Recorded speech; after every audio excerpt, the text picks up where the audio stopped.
Então tá, eu sou a Ana, eu vou mediar essa nossa atividade. Ela surgiu muito com uma demanda de alunos de falar sobre cultura e sociedade japonesa e também sobre a invisibilidade que o japonês tem no Brasil como um todo, em particular na URGS, como ênfase, e também no interesse de se dialogar com outras ênfases do curso de letras e entender qual que é o lugar japonês na academia. Então, eu acho que esse espaço vai ser muito interessante para a gente discutir vários aspectos de toda essa discussão. E também não tem como pensar nenhum desses aspectos sem... Desculpa, tem um barulho. Nenhum desses aspectos sem entender o âmbito político, né? Desses aspectos. E um contexto de intervenção na URGS, né, pelo novo reitor, que agora está aí por conta do Bolsonaro, né, ele subiu de forma antidemocrática. Então, isso reforça a importância dessa nossa atividade. Então, vou apresentar as nossas convidadas. A Tomoko Sensei atua nos estudos de língua japonesa e nos estudos antropológicos dos imigrantes japoneses no Rio Grande do Sul. Ela vai nos falar um pouco sobre a história do curso de japonês na URGS e sobre comunidades nipo-brasileiras, sobretudo gaúchas, né? A gente também tem a Natália Martins, que é graduada em letras japonesas pela URGS e vai tratar da experiência dela na graduação, do contato dela com outras ênfases e na pesquisa dela sobre tradução na formação da literatura japonesa, mostrando, né, como que a tradução interfere na visão de mundo de algum lugar, tendo como exemplo, é claro, o Japão. E a gente também tem a Grace Luiz, que é aluna da Letras, e ela vai nos falar sobre a língua japonesa de sinais e relatar a experiência dela em contato com a comunidade surda japonesa e a importância de estudar a diversidade cultural japonesa. Curso de japonês, na verdade, assim, ele é muito antigo, né? Não sei se vocês sabem que o curso de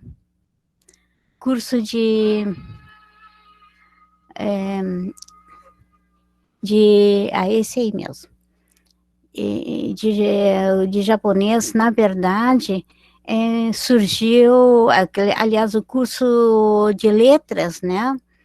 Surgiu ainda na década de 70, 1970 e poucos, e lá estava incluído o curso de japonês também, como outras línguas, né? Inglês, francês, alemão, italiano, e todas as línguas estrangeiras, vamos dizer, né? Esses principais que temos no dia de hoje, mas por conta da falta de professor, nunca foi oferecido curso, até porque tinha que selecionar a ênfase, né? Não tendo professor, não tendo setor, não tinha como oferecer.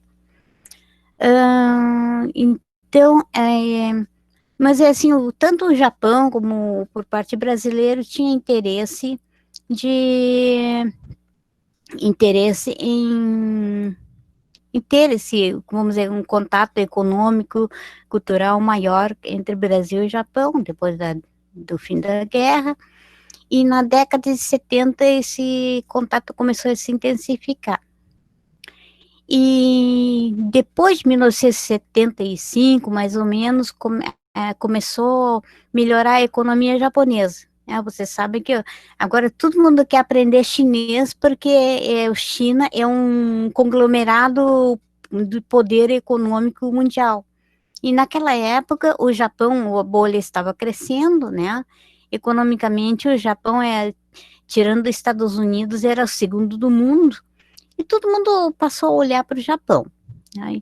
Então, começou a surgir interesse em aprender o japonês, principalmente os profissionais, né, os empresários, as pessoas que trabalhavam no trading. Então, no início da década de 80, essa pressão começou a ficar muito forte, inclusive aqui no Rio Grande do Sul, e resolveram, então, abrir um curso de japonês, como curso de extensão.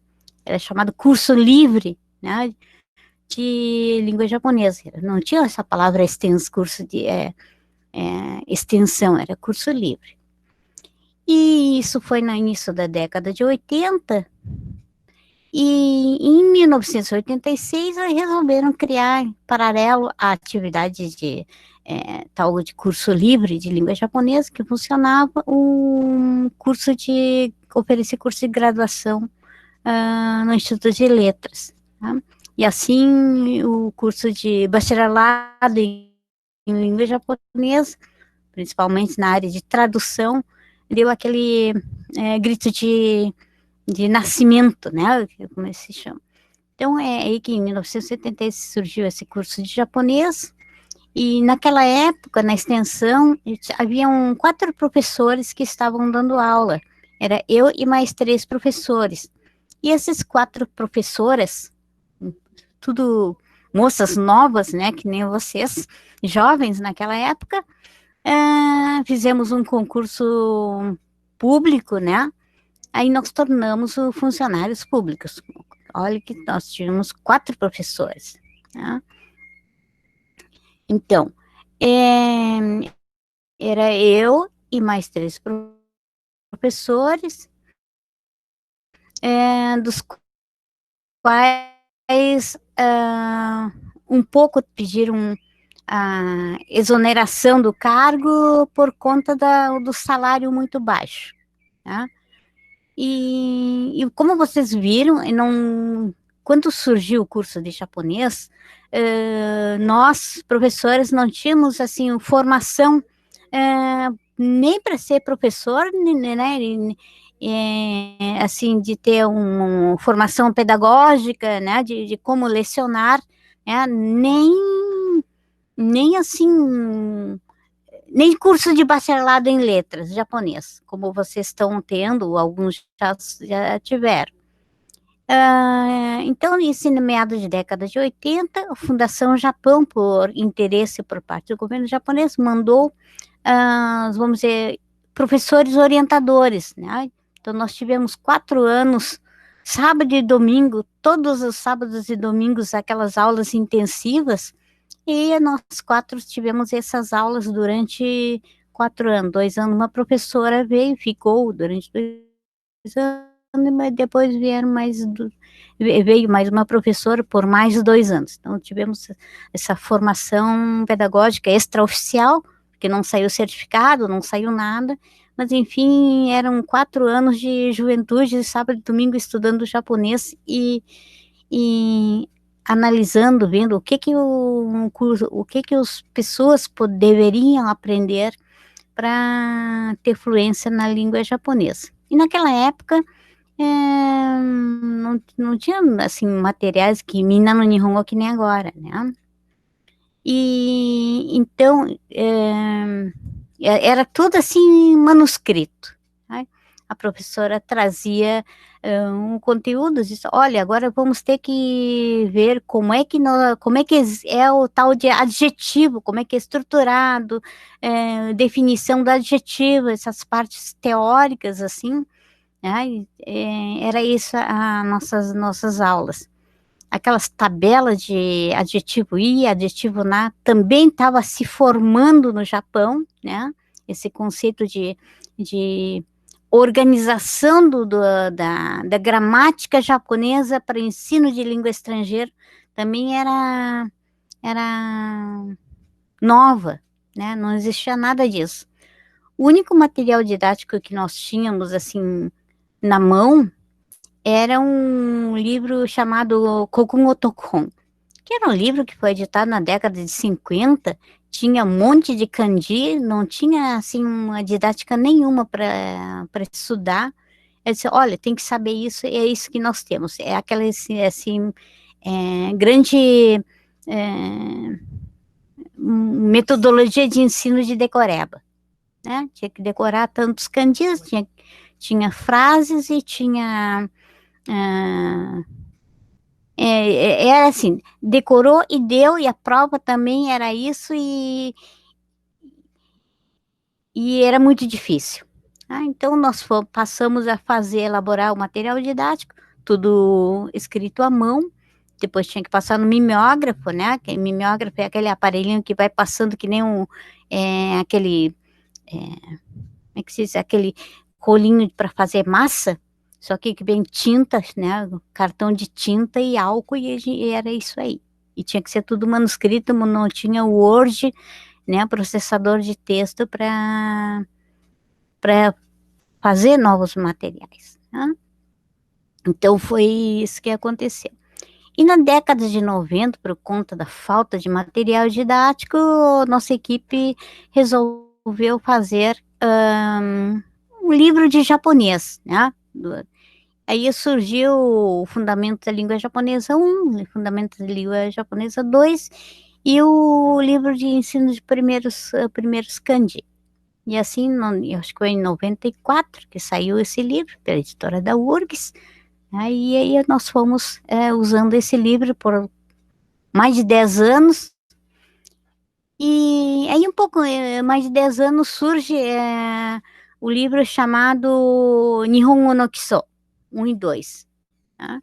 E a estrutura do Nihon no Kiso 1 e 2 é exatamente aquele material que a gente elaborou para dar aula de japonês para dentro da URGS, né? Então a estrutura é igualzinho, só muda as palavras, distribuição de algumas coisas, mas era praticamente o mesmo. Então, maneira de usar a Nihongo no Kiso não foi tão difícil para nós, né? Aí, né, em 90 e pouco, a professora, a, as professoras, duas professoras já tinham se exonerado, e nesses lugares, né, a vaga dessas duas professoras, não vieram professores efetivos, eram substitutos, então eram temporárias, né? E, e assim perdemos duas vagas. Tá? Então, perdemos duas vagas efetivas, estava vindo o professor substituto, mudava o governo e sabe como é que é. Então, e ficamos com duas professoras substitutas, duas professoras efetivas e continuamos tocando o curso. Tá? Então, foi isso.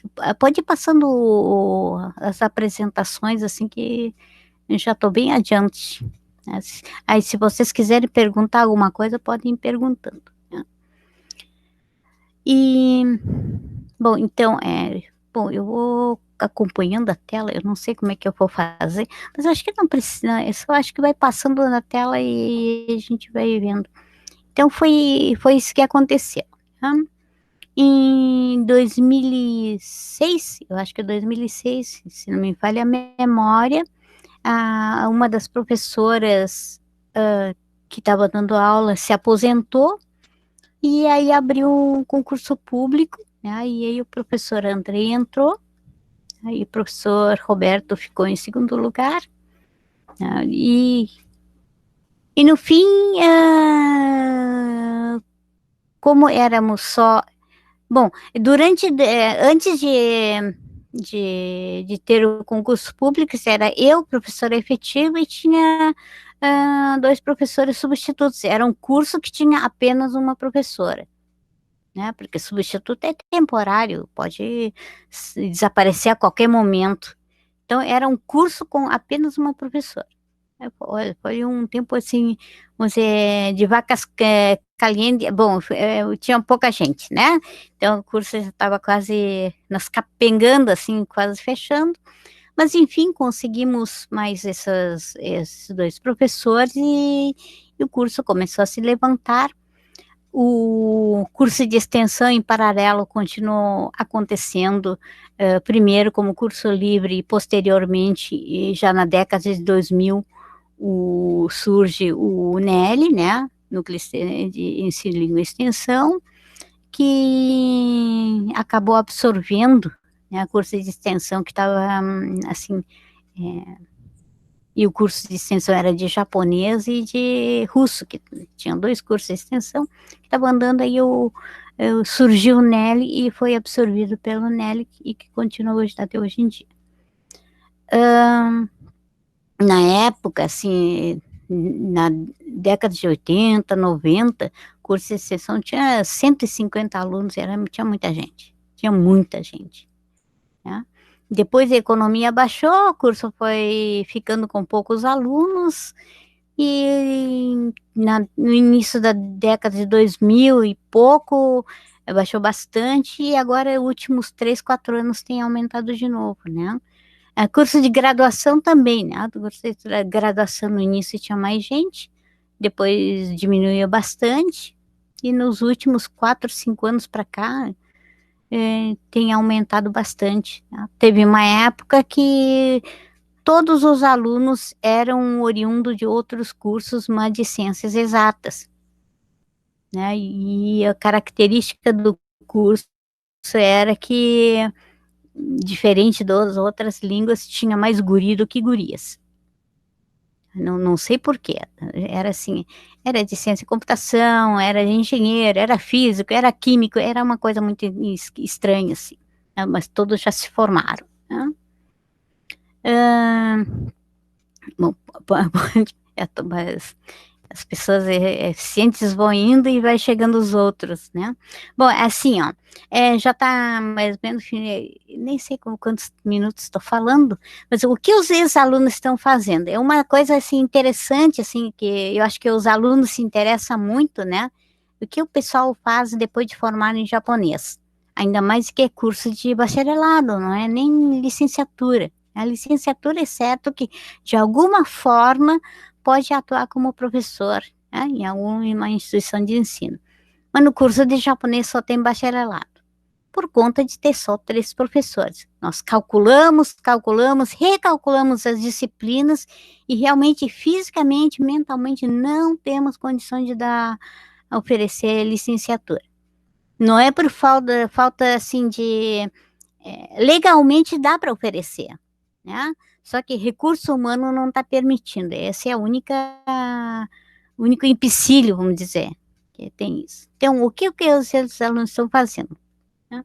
Tem professor de aula de japonês particular, de língua japonesa particular, que atuam ou nas escolas de língua, ou tem própria escola, ou dá aula particular individualmente. Tá? Aí, depois, alguns alunos foram para o Japão através de bolsas, e acabaram ficando no Japão, né?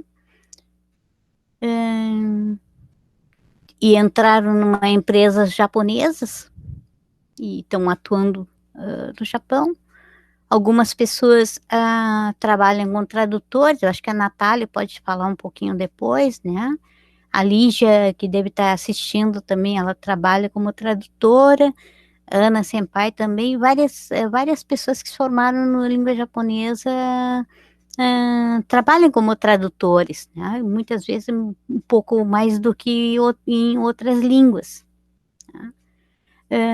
Alguns se tornaram funcionários públicos, né? Não exatamente atuando na área de língua japonesa, né? Funcionário público municipal, do estado eu não conheço, mas alguns passaram no concurso público municipal de Porto Alegre, acho que tem uma em Gravataí, tem um que acabou passando no concurso para ser diplomata, né? Esse não, deve estar em Brasília agora, não sei muito bem onde que ele anda. Outros são mais pesquisadores, né, na área de cultura japonesa, mas não exatamente de língua, ou alguns também pesquisam sobre a língua japonesa, né? Que nem a Grace, por exemplo, ela está em graduação, mas está seguindo, vamos dizer, carreira, talvez, né, acadêmica, assim. Aliás, todas as pessoas que vão para mestrado, doutorado, acabam sendo pesquisador, né? De alguma forma. Tem 2, 3 colegas que são bancários, né? Eles querem trabalhar numa agência bancária do Japão, né? Filial do Japão. E outras atividades, né? Tem outras pessoas que se formaram, mas acabam ou tendo outros empregos, ou vai trocando para outros cursos também, né? Que formam no japonês. Ariero Sensei, por exemplo, veio do jornalismo, veio para o japonês, e agora tem que fazer o curso de, acho que está fazendo o curso de português, licenciatura, para obter vamos dizer, diploma de licenciado, para poder dar aula em algum lugar, né? Então tem essa atividades e tem outras atividades que tem, é, vamos dizer, a língua japonesa pode servir de ferramenta, né, para o trabalho. Né? Então, eu acho que é isso aí. Bom, em relação a curso de extensão, acho que mais ou menos eu falei também, né? E curso de extensão, acho que é um dos mais antigos que tem no Instituto de Letras, né? Junto com o russo, né? Tinha hebraico, russo, japonês, que eram mais ou menos fortes, né? Tinha até núcleo de estudos hebraicos, mas no fim acabou sobrando só o russo e o japonês, né? E aí outras línguas vieram depois e acabou fortalecendo, né? O curso de extensão é que tem o formato nos dias de hoje, né? Em relação aos assim estudo sobre cultura japonesa, né? O professor Andrei se inclinou, vamos dizer, mais para a área de pesquisa de literatura japonesa e eu acabei ficando mais nessa área cultural, né, de migração japonesa, história, antropologia, enfim. Cada um vai indo para os seus lados, assim, que, que se atrai mais, né? Mas, de qualquer maneira, é, todos os professores, né, o professor Roberto também, talvez na área de música, mas cada um, todos nós, né, da equipe do curso japonesa, nosso interesse é difusão da língua japonesa e cultura japonesa. Eu estou torcendo que saia ali licenciatura, mas está nessas conjunturas, né? Por enquanto está difícil. Então, mas tendo bastante, assim, vamos dizer, interesse por parte dos alunos, né? O público em geral, e isso é possível, né? Nada é impossível. Acho que a gente tem que batalhar, né? Se não dá de um jeito, dá de outro jeito. Mas, de qualquer forma, hoje em dia deve ter mais de 15, 16 lugares que dão aula, que oferecem curso de japonês. Então, a demanda para ser professor de japonês tem, né? Tem muita gente que está querendo aprender o japonês por conta de vários interesses, né? Não só para ver anime, mangá, mas na área de literatura, o comércio mesmo, né? A pesquisa de várias áreas. As pessoas querem aprender o japonês. E o que não tem é gente para dar aula de japonês. Então, acho que a licenciatura também vai surgir assim com o decorrer do tempo, né? Desde que tenha assim o voz, né, do pessoal dizendo assim, olha, nós queremos curso de licenciatura em japonês, né? Então eu acho que é isso, né? Porque aí a Lídia pergunta assim, deixa eu ver. A Lídia diz assim: participei ontem na sessão de comunicação e tinha um aluno que fez iniciação científica na área de japonês. Eu acho que não sei se é o Bruno que apresentou. Acredito que a oferta de docente depende da formação de professores, principalmente na pesquisa. Aí, eu não sei, eu não entendi muito bem a pergunta, que ela fala assim, depende da formação de professores, se não temos licenciatura, não tem formação de professores, né? E não entendi a pergunta. É, se existe no momento essa linha de pesquisa na área do japonês na URGS. Assim, área de japonês para docência, que tu pergunta, Lídia? Alô? Oi, Lídia, tudo bom? pode me falar direto aí no microfone.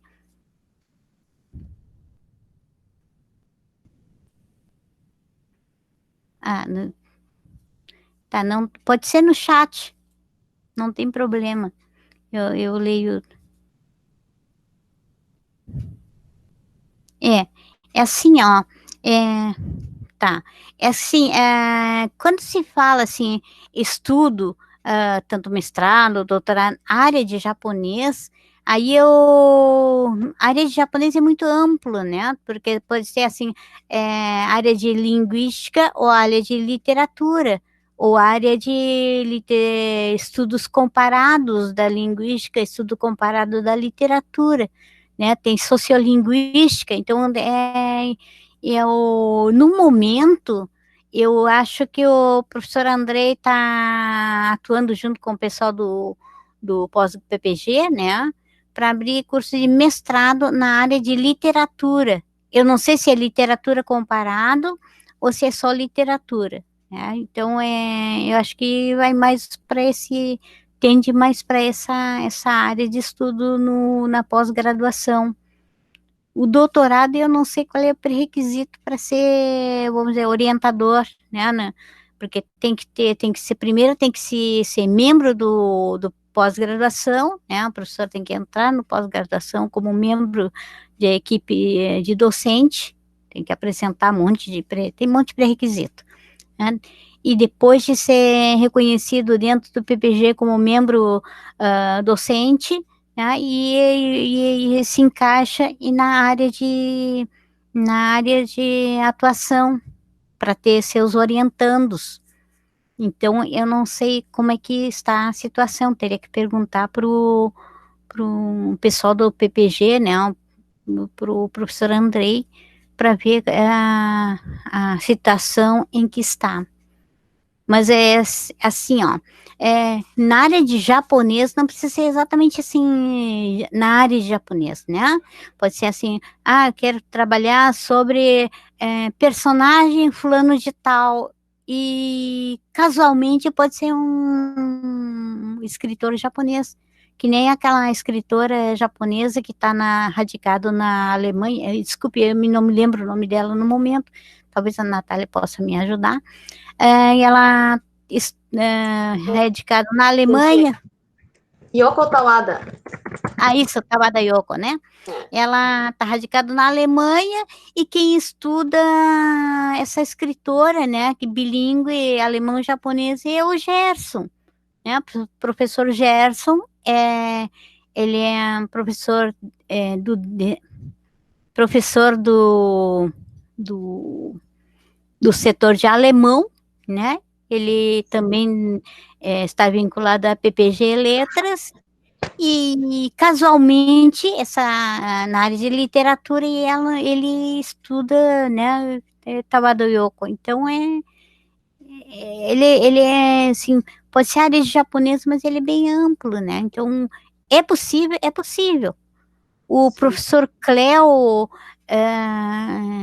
ele está estudando sobre sociolinguística, língua dos imigrantes, né, em diversas áreas, né, apesar de ele pesquisar sobre a língua dos imigrantes alemães, mas ele também pode orientar, por exemplo, doutorado em pesquisa de dialeto japonês, que ainda existe no fundo lá no Rio Grande do Sul, ou no Brasil, ou determinada região brasileira, né? Então, eu acho que é bem amplo, assim, que dá para oferecer esse tipo de pesquisa, né? Tanto no mestrado como no doutorado. Só que tem que achar o orientador certo, né? Acho que é isso aí. Não sei te responder. Sensei, acho que eu só vou aproveitar então que a senhora falou do Gerson, né? Tem esse livro aqui que foi publicado ano passado, que foi tradução do Gerson e da Mariana, que ela é do mestrado ali da URGS, ela também é da área do alemão, né? Embora esse livro seja da Tawada Yoko, ele foi escrito em alemão, por ela morar lá há muitas décadas, né? E é um livro, e é muito interessante a obra dela, para quem se interessar, porque trata muito essa questão de língua, como ela é uma pessoa que lida com o alemão e daí com o japonês durante, basicamente, mais a metade da vida dela, né?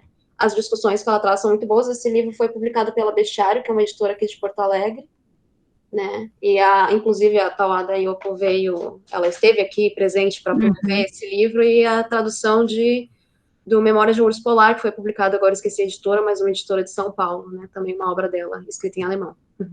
Só para é bem isso aí, né, Natália? Mas então é isso, né? Então temos cursos de japonês, extensão, atividades, né, culturais que a gente faz na Semana de Letras. Esse salão de extensão também agora foi virtual, né? Por conta da virtualidade, acabei não participando, muito difícil. Mas fazemos várias atividades, né? E inclusive os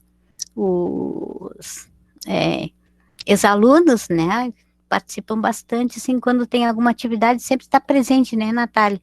E não se perde, assim, o vínculo, né, que tem, assim, dentro da atividade, assim, dentro do Instituto de Letras. Mas eu acho que é isso aí que eu queria falar, e se alguém quiser perguntar alguma coisa, eu estou aqui. Se alguém quiser complementar, acho que eu esqueci de falar um monte de coisa, né, também. Então, vocês podem complementar que agradeço muito. Obrigada, então, Sensei. Eu vou ver se eu consigo tirar a apresentação aqui. Tá. Só um pouquinho. A Angélica perguntou assim, se tem conhecimento sobre línguas de sinais. Acho que a Grace vai poder falar depois, né? Sim, sim. Aqui no Brasil, eu não sei se tem alguém que fala língua de sinais japonesa, assim, eu digo falar porque é meio de comunicação como qualquer um, né? Eu não sei se é alguém que precisa de língua de sinais japonesa para se comunicar aqui dentro, né? Assim, vamos dizer, falantes, usuários de língua japonesa de sinais. Então, eu não saberia dizer sobre isso, né? Mas a língua de sinais no Japão também ele já é bastante difundida, né? Se bem que sempre tem acho que sempre tem alguma discriminação dependendo mais da região do Japão, talvez. Mas eu acho que está sendo bastante reconhecida, vamos dizer, né, como uma das línguas que tem. Eu acho que é isso aí. Então tá, então eu passo para a Natália para fazer a apresentação dela. Pode ficar à vontade. Obrigada. Eu vou só falar, eu não tenho um PowerPoint, então vou só conversar. Primeiro eu queria agradecer, né, a Ana pelo convite, né, e por estar organizando tudo isso há semanas já, se duvidar até mais do que isso, desde antes de eu ficar sabendo, né. Eu acho muito, muito importante que tenha pessoas do japonês que queiram não só mostrar esse contato, mostrar, tipo, a gente está aqui, a gente é um dos cursos com maior número de alunos, né, a gente é o terceiro maior bacharelado, e mesmo assim a gente acaba normalmente ficando escanteado lá no cantinho do IEL, né, as pessoas são meio receosas, porque, é muito diferente e tal, mas, assim, eu acho que com esforço coletivo a gente pode mostrar que não é bem assim, que a gente tem muita coisa para conversar, muita coisa para se ensinar e para aprender com as outras ênfases também, né, assim como a gente tem que mostrar que os outros não têm que se isolar da gente também tem que buscar se aproximar, né. Então, o meu nome é Natália, eu sou formada, né, em letras, né, na graduação pela URGS, eu me formei em 2018, né, eu ingressei em 2014, e eu vou falar um pouquinho, acho, então, sobre a minha trajetória e sobre a minha pesquisa, que, como a Ana comentou antes, acho que sim, tem bastante a ver, né, com essa questão, porque a minha pesquisa tomou muita forma graças ao meu contato com as outras ênfases, né, com professores de outras ênfases também. Então, sobre a minha trajetória no curso, eu fui bolsista da Sensei em 2015, eu fui bolsista do Memorial, né, tendo bastante, oportunidades muito interessantes de visitar as colônias, né, de participar de palestras. Então, realmente, o memorial, ele tem... Obviamente, esse ano tá meio difícil de ter, né, todos os eventos como a gente normalmente tem, mas é bem interessante porque, como eu não tive contato com colônias japonesas aqui em Porto Alegre e no Rio Grande do Sul, né, e a nossa colônia é muito pequena, foi graças à minha oportunidade de trabalhar no setor, né, no memorial, que eu tive contato com essa cultura e com esses projetos, com os encontros de professores de língua japonesa, né, também, graças a Sensei, eu acabei participando do concurso de oratória em 2015, né, e naquele ano eu consegui, daí fomos para o Rio de Janeiro para o concurso de oratória nacional, né. Esse ano eu desconheço se ele teve, porque ele é feito pela Fundação Japão, né, mas em virtude da pandemia eu acredito que não deve ter tido, desconheço mesmo. Ele normalmente é mais para o final do ano. Além disso, então, eu fui aluna, eu tive vários profs no japonês, porque normalmente, assim, além do, né, vocês conhecem a Tomoko Sensei, conhecem Andrei Sensei, agora acho que vocês estão conhecendo Roberto Sensei, que voltou do doutorado, né, mas eu tive vários contatos com professores substitutos que foram, assim, também muito bons para minha formação, como o Maru Sensei, como o Ariel não chegou a ser meu professor, mas como amigo e colega também foi muito importante. E a Laura Sensei também, que dava aula até ano passado como substituta. E então, sobre a minha pesquisa, para eu comentar um pouco melhor sobre o que é importante, o que foi importante na minha graduação para chegar na minha pesquisa, né? Eu pesquiso estudos de tradução no Japão, né? Eu não sei bem em que semestre o pessoal que está aqui assistindo está, né? Mas a gente tem a cadeira de estudos de tradução que é no 5º semestre, acredito que segue no 5º semestre, até onde eu sei o currículo não mudou. E foi lá que eu comecei, então, a ter esse contato, né? Eu já tinha cadeira de tradução a partir do 4º semestre, né? Então, a gente começou a ter uma cadeira de tradução antes de fato, pensar na teoria, não que necessariamente a gente precise ter um contato teórico antes de fazer, né? Eu acho que não tem ordem isso, né? Mas, para quem não fez e para quem já fez, eu digo a mesma coisa, o problema da cadeira de estudo de tradução, ela foi muito boa para mim, eu percebi o quanto eu gostava dessa área, graças à cadeira, graças à minha professora, que é a minha orientadora hoje, que é a professora Karina Lucena, do setor de espanhol. Só que é aquilo, né? Como na maioria das cadeiras, eu acho, da Letras acontece com o pessoal do japonês, é perceber que ninguém nem fala do Japão, nem tipo cita, sabe? Tipo, em uma frasezinha ali, né? Fala, não, no Japão era assim, no Japão não era assim, não. Tipo, simplesmente ele é apagado por causa dessa questão Ocidente e Oriente, dessa separação muito forte, que eu não sei por que existe, porque eu não acho tão difícil juntar as duas coisas, né?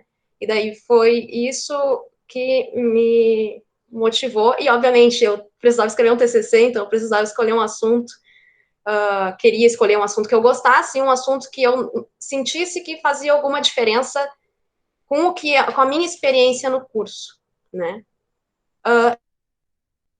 Eu entrei em contato com a professora Karina, na época, foi em 2017, morrendo de medo lá no e-mail, olha só, prof, tu lembra de mim, será que tu não quer me orientar? Eu gosto da área de estudo de tradução, eu não tenho a mínima ideia do que eu vou fazer, mas eu gostaria muito que tu me orientasse, que acho que tu ia me ajudar muito a pensar isso, justamente porque, enquanto eu fiz a cadeira com ela, eu me empolgava muito, eu fiz um trabalho mostrando comparando a tradução do mangá de Sakura Card Captor com a dublagem brasileira. Na época, ela até disse, a gente tem a semana de estudo de tradução, para quem não sabe, né? A gente teve esse ano também de forma virtual, eu acho, agora eu estou confusa, muitos eventos. E daí eu até apresentei lá para mostrar que as tais, né? A gente tem esses procedimentos tradutórios, eles muitas vezes não se encaixam no japonês, e daí tem toda a questão, nesse caso do mangá, que havia uma influência muito grande na tradução pela dublagem. Então, tudo isso gera diversas discussões. Eu não segui muito por esse lado do mangá depois da minha pesquisa, né? Mas era sempre muito o que era mais fácil de enxergar e de ver que, olha só, tipo, com esses caras que a gente está estudando aqui, não é meio difícil tu querer encaixar eles no japonês. E daí, tipo, tá, mas olha só, a gente tem o japonês, e como o Tomoko Sensei falou, a gente tem o curso de japonês há muitas décadas também.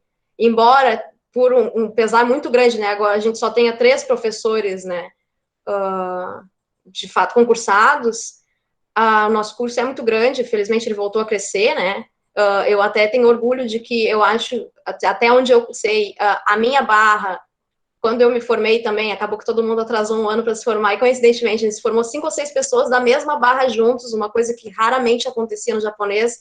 Eu conheço vários senpais mais de antes que diziam, só eu da minha barra me formei, todo mundo acabou saindo e tal. Então, eu fico feliz de ver as pessoas persistindo, eu sei que muitas vezes não é fácil, eu sei que agora, esse ano também, deve estar sendo muito difícil, principalmente, eu acredito, para quem está no iniciozinho do curso, né, que já entrou nessa, que no máximo vocês devem ter ido uma semana lá para o Vale, daí já teve essa coisa, tipo, agora não, pandemia, olha só, a Sensei disse, né, 100 graduandos, um dos maiores cursos, com certeza.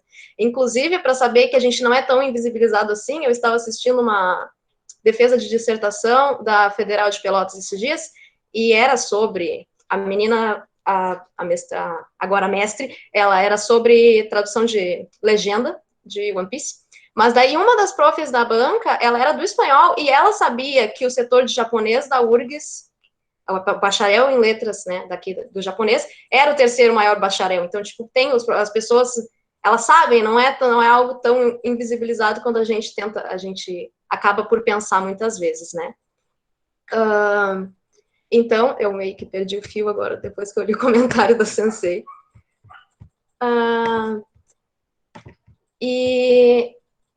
Então, eu vou voltar comentando sobre a minha pesquisa. A professora Karina aceitou me orientar, e daí, em virtude disso, em 2018, eu entrei para o grupo de pesquisa dela, que eu faço parte até hoje. Então, né, daí já dá para, talvez, você fique pensando, eu tive que ser orientado por uma pessoa do espanhol, né, eu também conversava com o Andrei Sensei, a Tomoko Sensei normalmente não tinha disponibilidade de tempo, então, para orientar TCC, né, então, acabava muitas vezes que a gente tinha que ir para o Andrei ou ir para outras, eu tive colegas orientados pela Denise do Russo, deixa eu pensar mais, agora não consigo pensar de outros profs, o pessoal que se formou comigo foi mais com ela ou com o Andrei. E daí eu fui para a Karina, porque a Karina, ela, além de ser do espanhol, ela trabalha muito com questão tradutória, né? Ela, assim como o Andrei, os dois são tradutores juramentados. Só um minuto. E eu entrei para esse grupo de pesquisa dela, que eu acho que esse grupo ele já tem uns 4 ou 5 anos. E nele eu tenho contato, então eu comecei a ter mais contato com nós somos todas mulheres, então a gente fala, né, as gurias são do inglês, do espanhol e do francês, então esse contato abriu muito a minha cabeça, todos os teóricos que eu fui conhecendo, e daí também o fato de eu poder trazer o japonês para a conversa, fez com que a gente vamos pensar no que funciona para todos nós, né? Tipo, a gente tá no mesmo mundo, a gente não é tão diferente, né? E então, daí, no resultado daquele primeiro ano que eu fiz parte do grupo, e daí que eu tive que me formar, então eu tive que escrever o TCC, eu pude conseguir, né? Consegui fazer, vocês vão conseguir também, acredito, e não deixem de sempre pensar no que vocês gostam e daí realmente, né, uma das coisas que me impulsionou muito foi a falta de material que a gente achava aqui, a falta de material em português, e o quanto eu queria unir o que a gente via com o que eu encontrava que funcionava para o japonês, né? Porque eu não gosto dessa coisa de separar tudo em caixinhas, eu sempre busco mostrar que há ligação muito maior do que a gente espera entre Oriente e Ocidente, né? Então, acho que eu vou falar rapidinho, eu não sei quando é que eu comecei a falar, não sei quanto tempo já passou. Mas qualquer coisa me parem, qualquer coisa podem também, fico aberta a perguntas, né? Mas assim, falando falando rapidamente sobre então o meu TCC, eu comecei, então eu sabia, eu quero falar sobre estudo de tradução no Japão. Como é que eu começo a falar disso? Aí tinha uma coisa que eu gosto de contar para mostrar que não é epifanias acadêmicas, nem não são necessariamente assim um negócio mirabolante, diferente. O que eu comecei a me questionar foi quando assistindo doramas coreanos, nem era japoneses, doramas históricos, e vendo que eles liam aquelas coisas que eu via que estava escrito tudo em chinês, porque não era em Hangul, né, não era no sistema escrito coreano, e eles liam aquilo em coreano, tá? Por mais que eu não entendesse super direitinho, eu vi, tipo, tá, mas como que eles leem isso? Eu lembro que foi assim, tipo, assistindo um episódio lá de um dorama histórico que eu comecei a pensar isso. E eu não sabia nada de chinês, então eu só sabia, né, que o mandarim, ele era muito diferente do japonês e do coreano, que eu sei que gramaticalmente japonês e coreano se assemelham muito mais do que japonês e coreano do mandarim e dos dialetos, né, que tem na China. E daí eu queria entender isso. Eu, tipo, como assim? E daí eu comecei a ler, aí eu decidi fazer chinês no Confúcio, né, para poder sentir que eu tinha um pouco mais de propriedade para tratar desse assunto, porque eu realmente sabia bulhufas de mandarim. Não sei muito ainda, mas isso é culpa minha, mas foi o suficiente para eu perceber que realmente eles não estavam lendo, eles liam, mas eles liam aquelas coisas, aquilo estava escrito em chinês, eles só estavam lendo porque eles estavam traduzindo na hora. E eu comecei a pensar, tá, então como assim? Então, os caras traduziam desde o início da sua escrita. E a mesma coisa aconteceu no Japão, né? Eu vi num dorama coreano, mas no Japão aconteceu a mesma coisa. Então, toda a minha pesquisa, ela parte desse pressuposto de a escrita como tradução e de que, então, a tradução permeou a história do Japão, a história literária de escrita desde o século V, quando o Japão começou, né, a de fato aprender a escrita, né? Os primeiros achados de coisas chinesas lá, não sei, tipo aquelas cascas de tartaruga e tal, uns negócios assim, com escrito no Japão, data de antes, mas era só porque foi parar lá, não é porque eles já usavam, né? Então, só no século V. E daí, então, até o século X, a gente já tem um mundaréu de coisas, já tem os primeiros compilados de poesia, e daí a gente tem a inversão dos kana, né, no século IX, e daí esse modo de escrita vai mudando muito, porque, como eu comentei, mandarim muito diferente do japonês, então não tinha como eles eles usarem só aquilo como escrita, né, aquela coisa toda de que era só nobreza que usava, né, tudo bem, que era só homens que podiam aprender a ler, né, então tudo isso vai, acho que sempre abrindo para muitos caminhos, né, eu poderia ter ido pensar, eu quero ver sobre as mulheres na corte, como assim, por exemplo, Murasaki Shikibu escreveu Genji todo em hiragana porque ela não podia saber, né, os caracteres chineses. Ela sabia, ela só não podia escrever, até porque se ela escrevesse daquele jeito, as mulheres, que era para quem ela estava escrevendo, não saberiam ler, né, porque elas não podiam aprender aquilo. Então, tem muitas camadas, né, tem a camada da tradução, da escrita, da história, a camada também de todos esses contatos sociais que tinha entre os países, né? E quando eu comecei a juntar essas pecinhas assim na minha cabeça, porque a gente, para quem já fez e para quem não fez, literatura japonesa, a gente pega alguma coisa normalmente de literatura mais antiga, mas a gente acaba focando bem no contemporâneo, que também é muito interessante. Eu também, ultimamente, tenho me debruçado mais em literatura contemporânea. Mas, assim, né, o Japão tem uma história muito longa, é muito difícil a gente ter contato com toda ela ao longo do curso, então é sempre interessante a gente buscar um pouquinho, né? Então, para quem tiver algum interesse nisso, o meu TCC está no Lume, né, que é o repositório da URGS, né, que tem os TCC do pessoal. Tem de outras coisas, tem vários TCCs bacanas do pessoal, tem sobre Mukashi Banashi, que é da Thaís, tem um pouco das traduções do Hyaku Nishu, que foi a Laura que fez, e que daí depois Andrei Sensei também publicou, todas as traduções do Hyakunin Issho, né? Eu acho muito legal mostrar isso, para mostrar que a gente, o que a gente faz pode ser publicado, isso pode virar, né, algo, não simplesmente um trabalho de fim de curso, um trabalho de fim de cadeira, não, isso pode se tornar mais. E daí, eu também tive a oportunidade do meu TCC ter sido revisado um pouco mais, e ele também foi publicado como livro pela editora Bestiário aqui de Porto Alegre, e isso, assim, para mim foi... Eu não sei, até hoje eu não sei como que eu lido com isso, é muito estranho, como assim? As pessoas falam, tu tem um livro, eu tipo, pois é, não sei, é muito estranho, né? Mas aconteceu agora também, por último, temos essa é a seleta do Kokinsho, que o Andrei Sensei também publicou. O Sensei ultra compenetrado na quarentena, lançando altos livros. E eu não sei se eu falei tudo que eu queria falar, eu tendo a falar demais, então, se tiverem alguma pergunta, eu estou aberta a elas.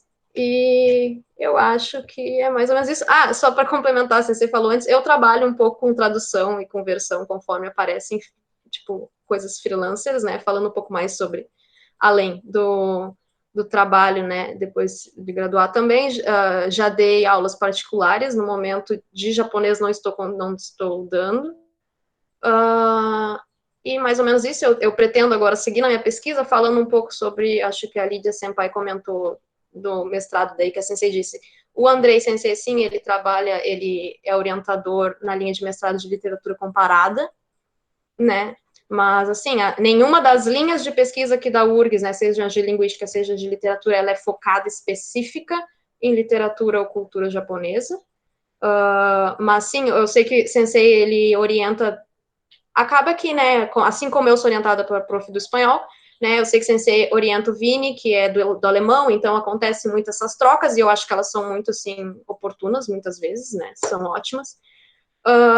Então, se querem saber mais sobre também sobre literatura japonesa e sobre pesquisa nessa área, o Andrei Sensei, ele é sempre muito animado para falar sobre isso, então eu comento até, inclusive o Bruno, eu vi que está aí, também trabalha com ele, né, em linha de pesquisa, então o Sensei está sempre querendo, né, dentro do que a gente pode, né, porque como o Tomoko Sensei falou, né, o desafio é a gente ter uma licenciatura no japonês, e daí realmente, né, 3 professores, é impossível tu conseguir dar conta de de 2 currículos, né, é muito pouco, então a gente tem que lutar e mostrar que a gente quer também ter a licenciatura, que vai ter muita gente que vai querer fazer, né, e torcer para que em algum momento, sei lá, né, é meio difícil querer pedir alguma coisa para esse governo, mas pedir que algum governo disponibilize, né, uma abertura de concurso para a gente ter mais profs contratados, né, mais profs concursados, né, na URGS.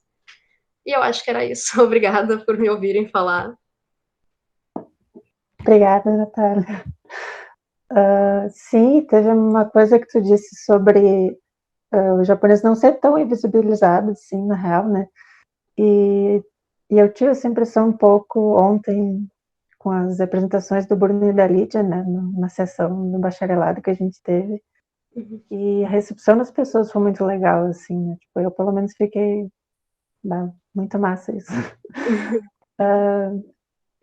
Mas, então tá, ao longo da atividade as pessoas podem fazendo mais perguntas para a Natália, para a Tomoko Sensei, para a Grace também. Mas agora eu vou passar a palavra para ela, então, e daí ela pode apresentar. Isso aí. Olá, boa tarde a todos. Meu nome é Grace Luiz, eu sou estudante do curso de bacharelado em japonês, em tradução do japonês, né? E assim como a Natália, eu também tenho um pezinho em outra ênfase. Já tive contato com outros professores também. E no meu caso é com a ênfase de Libras, né? Então, não sei se eu consigo apresentar, se eu consigo apresentar, eu tenho os slides. Mas não tem muita importância, não sei se... Ok. Então, eu não caí de paraquedas, assim, mas eu fiz parte da iniciação científica, né? Então, na iniciação científica, eu trabalhei com o Andrei Sensei, que me deu a oportunidade de pesquisar sobre aquilo que eu quisesse pesquisar. E quando ele me deu essa oportunidade, eu ia pesquisar sobre o estudo, sobre a questão do ensino de surdos no Japão. Então, nesse último ano de 2019, até agora, setembro, eu fiquei no Japão, estudando na Universidade de Osaka, e lá eu consegui desenvolver uma pesquisa acerca da língua japonesa de sinais, que é uma coisa que talvez eu não conseguisse desenvolver aqui, né? Lá em Osaka, eu tive contato com a comunidade surda da região de Kansai, né? Ali, Kanto, Osaka, Kyoto, e eu encontrei lá um Japão que não é o Japão do Nihongo, não é o Japão do japonês. Então, o que eu queria conversar hoje com vocês é o japonês como uma ponte, e não exatamente como o ponto final da jornada, assim. Eu usei a língua japonesa para aprender uma outra língua que não é o japonês. Então, às vezes a gente estuda o japonês e a assinatura japonesa como essa caixinha, mas na verdade ela pode servir como porta de entrada para uma cultura bem mais ampla, uma diversidade cultural muito maior do que a gente pode imaginar. Então, é sobre isso que eu vou tentar falar um pouco hoje. Não sei o que está acontecendo com a apresentação. Vocês enxergam alguma coisa? Sim. Só não tá em tela cheia, Grace. Não sei se tu quer botar. A gente tá vendo a tua tela, no caso. Tô tentando botar em tela cheia aqui, se ela vai. Sim, a Patrícia disse que tá falhando um pouco a tua voz, e eu também tô sentindo, não é nada que impeça de te entender, mas eu acho que por causa da apresentação, talvez.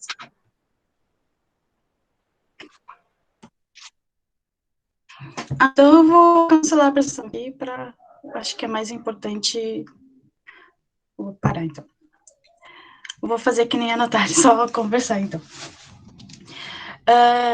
O que acontece? Eu consegui parar a apresentação? Problemas técnicos, ok. Então o que aconteceu quando eu cheguei no Japão? Aqui, quando eu pesquisei sobre o ensino de surdos no Japão, eu pesquisei sobre uma coisa geral que se chamava Nihonshua. Nihonshua é um nome genérico. Então, se a gente traduz aqui Nihonshua como língua japonesa de sinais, a gente tem um certo problema, porque o Nihonshua não é exatamente a língua japonesa de sinais. Ela é um nome que abarca tanto a língua japonesa de sinais mesmo, gramática, estrutura frasal, língua, como também o que a gente chama de japonês sinalizado. O japonês sinalizado, fazendo alusão aqui a Libras e ao Brasil, ao cenário brasileiro, a gente tem o português sinalizado aqui. A gente tem a língua brasileira de sinais, mas quando as pessoas vão aprender a língua brasileira de sinais, às vezes é muito difícil conceber a gramática de uma língua visoespacial.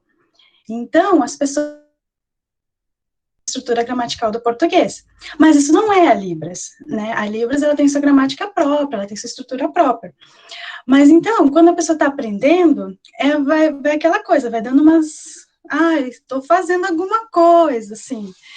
E então, acontece essa coisa de português sinalizado. Lá no Japão, eles também têm uma coisa que seria o equivalente ao japonês sinalizado, que chama Nihongo Taiyoshua. Tanto esse Nihongo Taiyoshua como o Nihonshua Gengo, que é a língua japonesa de sinais, as duas elas estão abarcadas nesse termo que chama Nihonshua. Isso porque, quando a gente olha os caracteres de Nihonshu, ele não tem o caractere de Go, que é o caractere que tem em Portugal-Go, Nihongo, Eigo. Todos os idiomas, todas as línguas, elas têm esse último caractere no final, esse sufixo, digamos assim, que faz as pessoas lembrarem que aquilo é uma língua. Mas quando a gente fala em Nihonshu, ela não tem esse último caractere. Então, ela embarca tanto o que é língua como o que não é língua. Tudo junto. Então, a gente tem um certo problema, assim, quando a gente aprende a língua japonesa de sinais, que, na maioria das vezes, a gente não está aprendendo a língua japonesa de sinais lá. Isso porque, o que acontece? A língua, essa japonês sinalizado, ele começou com um método de ensino para surdos. Então, nas escolas de surdos, eles usavam esse japonês sinalizado para os surdos que falam a língua japonesa de sinais aprenderem o japonês. Então, seria uma forma que eles achavam que ia dar acesso do surdo à língua oral japonesa. Só que, agora, meio que o jogo virou, e esse japonês sinalizado, ele está sendo utilizado para aprender a língua japonesa de sinais. Então, como ele mantém a gramática do japonês e faz aquela sinalização que eu já vou explicar um pouco, talvez, que não vai funcionar, spoiler, não vai funcionar. Eles usam essa sinalização como uma forma de, como é mais fácil a gramática, a gente vai dar um contato ali com a sinalização para os alunos, mas eles vão manter a gramática do japonês, então vai ser mais fácil de aprender. Então, como eles têm esse termo genérico para falar de língua japonesa de sinais, que embarca essa não língua de sinais também, eles ensinam tudo assim como se fosse a mesma coisa. Então, não tem essa diferenciação de, olha só, a língua japonesa de sinais é uma língua, ela tem sua gramática, tem sua estrutura. E daí, o que a gente vê no Japão? A gente vê uma quantidade excepcionalmente grande de pessoas que elas usam o japonês sinalizado achando que estão usando a língua de sinais. Isso acontece aqui também com as pessoas que estão aprendendo Libras, né? Elas falam, às vezes, com a estrutura do português, achando que estão falando Libras, mas estão falando esse português sinalizado. Só que aqui eu senti no Brasil um movimento um pouco maior para abandonar entender o português sinalizado como uma forma primitiva de comunicação, assim, vamos aprender, vamos no próximo passo, vamos aprender a língua brasileira de sinais. Tu pesquisa no YouTube, assim, português sinalizado, vem uma série de vídeos falando sobre, como escapar de português sinalizado, como acabar com o português sinalizado, vamos estudar a gramática da Libras. E isso, quando a gente pesquisa em japonês, eles não têm essa movimentação de, vamos trocar do japonês sinalizado para a língua japonesa de sinais, ou alguma coisa assim. Só que, se por um lado tem essa questão de eles não diferenciam, assim, nos materiais de ensino, o que é uma coisa e o que é outra, e vamos passar de uma coisa para outra, vamos entender que isso é para quem está começando agora, começar a sinalizar alguma coisa, e não para quem está em nível avançado. Por outro lado, a gente tem uma promoção muito grande dessa Nihonshu. Então, a gente vai ter programas de TV, a gente vai ter mangás, a gente vai ter livros didáticos, a gente vai ter e-home, vai ter livro para criança, vai ter uma série de coisas e uma série de eventos onde a gente vai ter um contato com essa Nihonshu, mas sem ter essa diferenciação, sem ter essa explicação de que se trata de uma língua e que tem gramática e que tem diferenças regionais. Então, a gente tem um Japão plurilinguístico que não percebe que é plurilinguístico, porque não tem uma promoção muito grande, mas ao mesmo tempo a gente não tem uma noção. Tem a promoção, mas não tem a noção, que é uma coisa interessante que tem lá. Então, o que aconteceu na Universidade de Osaka, que foi onde eu estava estudando? Na Universidade de Osaka, assim como em todas as universidades no Japão, eles têm a cultura de clubes, né? Clubes de pintura, clube de atletismo, clube de dança. Então, tem vários clubes.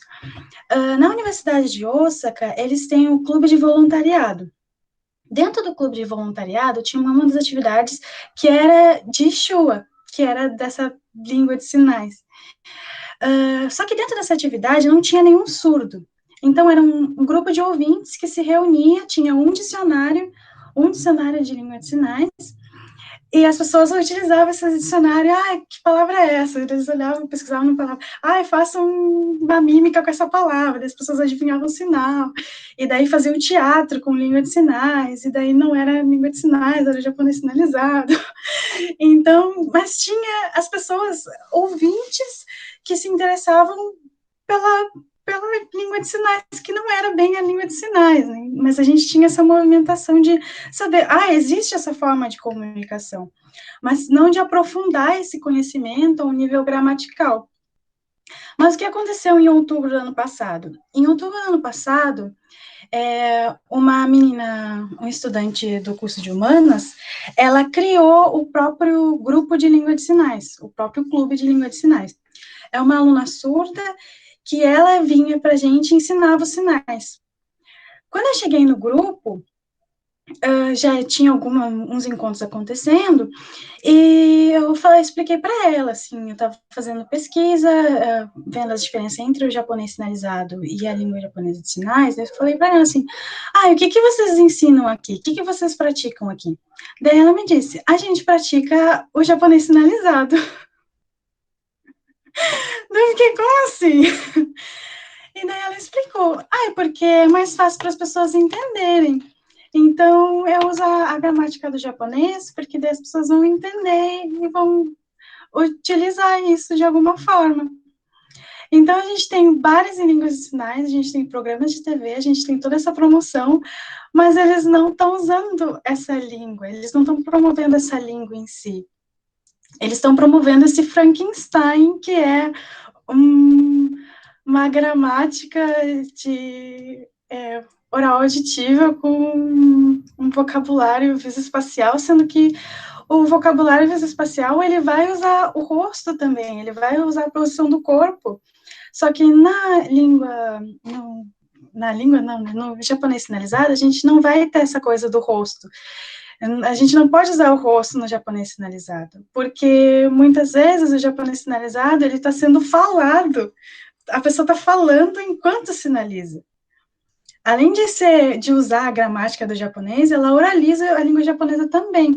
Então, a gente tem duas línguas ao mesmo tempo, que é uma coisa um pouco complicada de se dizer que está acontecendo.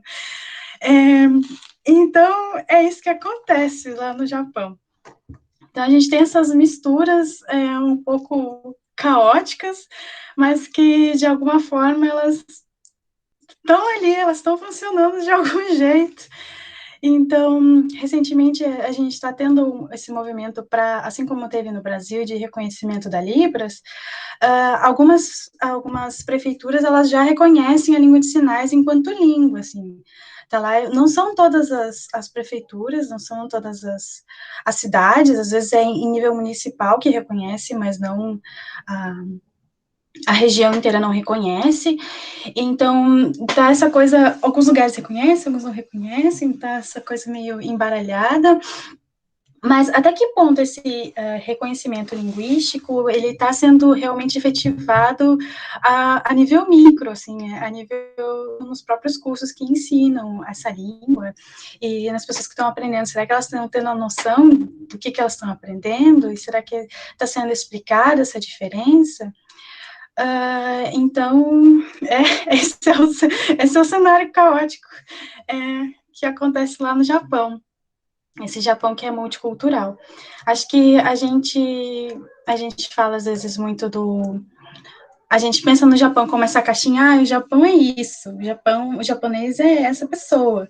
Só que quando a gente vai lá, a gente tem uma variedade cultural muito maior do que a gente é ensinado, e tem uma quantidade de culturas muito grande lá, e que daqui a gente não tem acesso, né?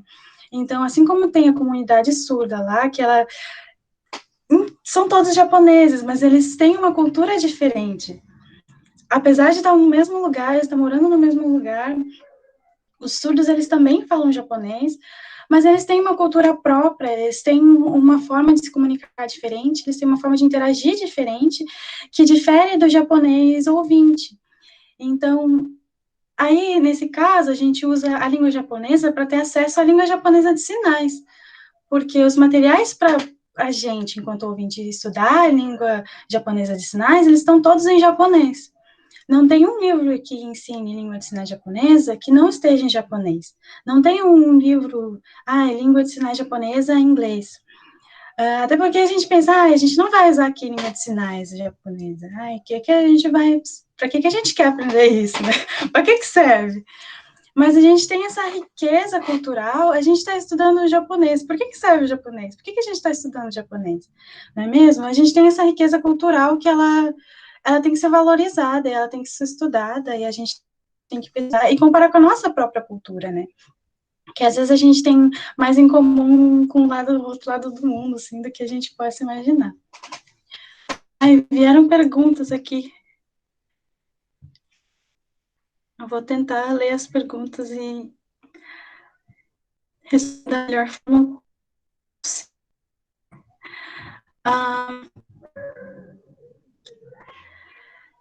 A presença de ensino nas escolas existe? Ensino de quê?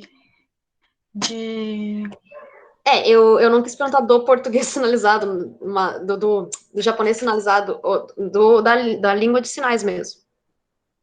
Que nem aqui tem algumas, né? Para ouvintes, no caso? Não, não pensei tanto nisso.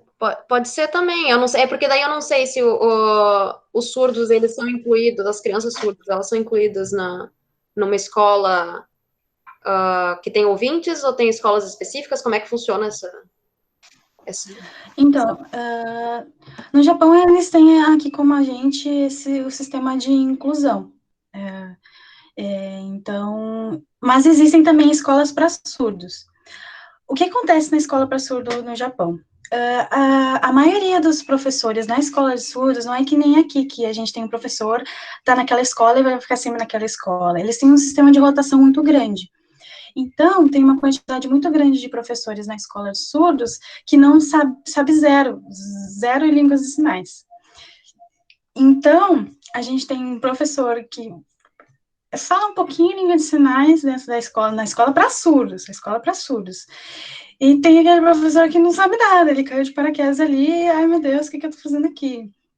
Vou ficar por aqui, sei lá, uns 3 anos e vou embora, por que eu vou aprender esse negócio?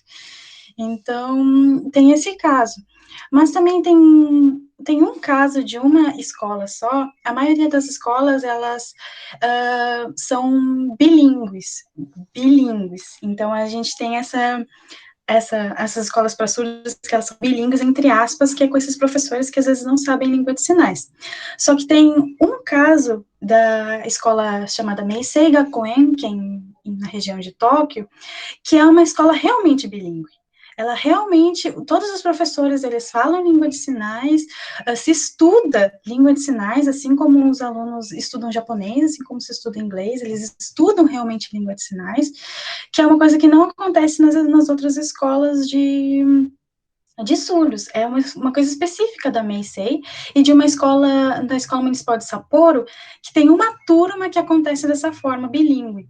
O resto da escola é todo com esse sistema de o professor talvez saiba alguma coisa, talvez não saiba, mas não se estuda, os alunos surdos, eles não estudam a língua japonesa de sinais, a não ser nessa escola.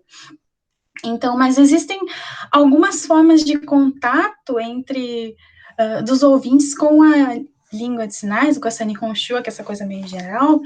Até aconteceu da Host Family, que eu tive contato. A menina tem 8 anos, ela está no primário, e ela tinha livros para ensinar a língua de sinais, ela estava aprendendo algumas coisas, alguns sinais, assim, mas não era nada muito profundo, né?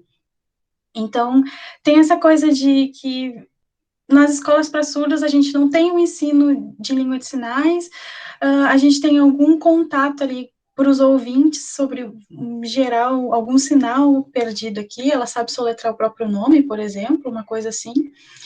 E também tem os alunos que eles são surdos, mas eles vão para a escola de ouvinte e não tem intérprete. Não tem, às vezes, essa coisa de intérprete que nem a gente tem aqui. Então, às vezes é um pouco complicado.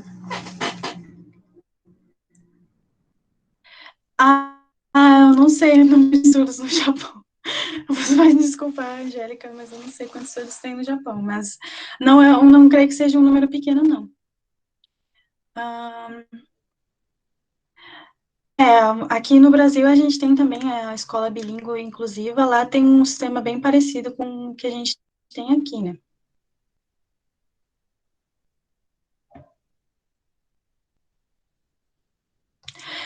Então, eu estudava aqui antes a língua japonesa de sinais. Quando eu entrei no curso, a Patrícia perguntou se eu fui com a pretensão de estudar a língua japonesa de sinais ou se aconteceu por acaso, né? Então, em 2006, quando eu entrei, me matriculei no curso de japonês, era o primeiro ano do curso de Libras. Eu pensei em me matricular em Libras, mas eu me matriculei em japonês porque eu gosto muito de japonês. Então, eu entrei no japonês com um pezinho na Libra já de coração, assim. Então, quando eu tive a oportunidade de pesquisar, eu pensei, nossa, é isso que eu quero. Daí eu comecei a pesquisar sobre o ensino de surdos e sobre a língua japonesa de sinais. Só que aqui do Brasil não tem tanto material para estudar, né? Agora, quando eu vim, eu trouxe uma série de materiais, tipo essa revista, que é a revista da NHK, é a revista do programa de TV. Mas eles não vendem essa revista aqui. Então, esses materiais que eles têm lá para ensino de língua japonesa de sinais, foi tudo que eu consegui lá. Aqui não tem a gente não tem esse acesso. Tem vídeos no YouTube, alguns vídeos muito bons para aprender língua de sinais japonesa, mas eu fui lá com a desculpa de, eu quero aprender japonês, mas na verdade eu fui lá para aprender língua de sinais japonesa mesmo. Foi com essa intenção mesmo, proposital. Eu fui pela Bolsa MEXT, que é uma bolsa para quem estuda japonês, quem estuda língua e cultura japonesa, e quando tu escolhe a universidade, tem algumas universidades que têm um programa de pesquisa.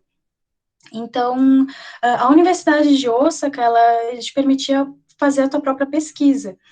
Então, eu já fui, quando eu fiz a inscrição, eu me inscrevi dizendo, olha só, eu estudo língua de sinais japonesa e eu quero ir para lá estudar a língua de sinais japonesa, eu faço pesquisa aqui, mas tem materiais lá que eu gostaria de ter acesso.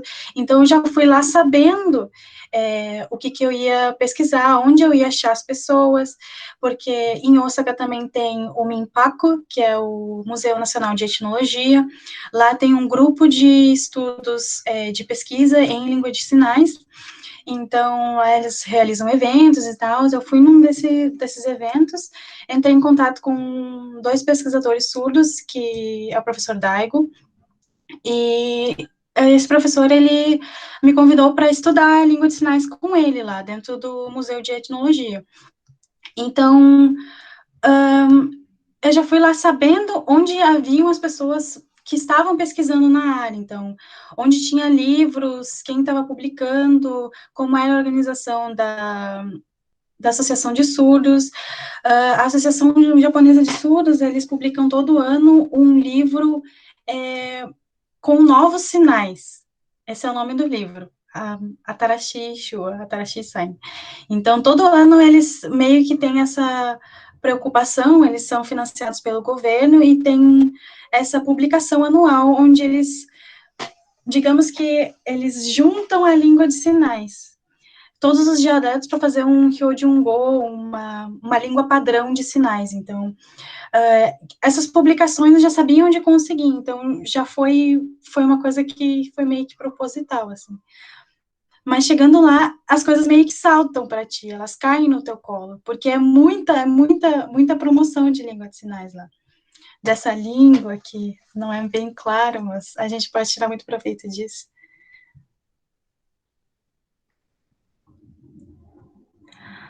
Então, eu não tenho os links agora, mas se colocar no meu e-mail, alguma coisa assim, eu vou passar meu e-mail aqui, vou deixar meu e-mail no site, e daí, se vocês quiserem esses links para estudar ou alguma coisa assim, eu mando para vocês, então. Porque eu não tenho os links dos vídeos agora.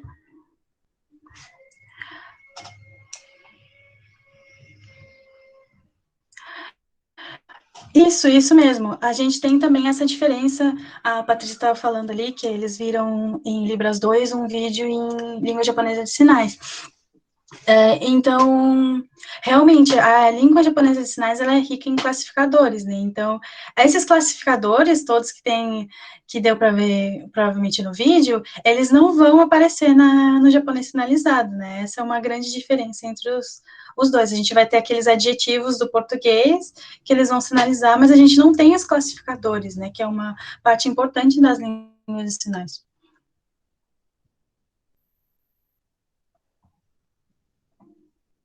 Se era chinês, se não era, não tem problema, mas realmente na língua japonesa de sinais eles vão ter os classificadores, assim como tem na Libras, né?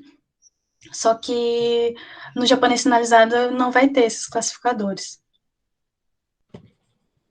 Grace, e daí quando tu fala japonês sinalizado, é como aqui, creio eu fiz Libras, mas faz muito tempo, um semestre. Daí seria só, aqui o português sinalizado seria usar o alfabeto, só os símbolos do alfabeto, seria isso? Não, exatamente. Seria, eles têm sinais para palavras, assim, não é só o alfabeto, mas essas palavras, elas só usam a mão. Tá, sem usar a expressão facial, ok. Sem usar a expressão facial. E daí facial. a mesma coisa em japonês, até vai ter sinais, mas só daí usa as mãos, então, é isso? É a mesma? Ok. Fiquei muito curiosa. Inclusive agora falando em alfabeto, o datilológico do japonês, ele também tem hiragana, em kana, né? Então, a gente tem o kakiku keko, então a gente vai ter em língua de sinais da mesma forma, né? Tem o alfabeto também, ABCD, mas eles usam mais o datilológico, que é assim. Em Libras a gente faz o datilológico assim, né? Só que em japonês a gente faz em tategaki, né? Então, o datilológico do japonês é em tategaki, mas ele também vai manter essa estrutura de silábico japonês, né?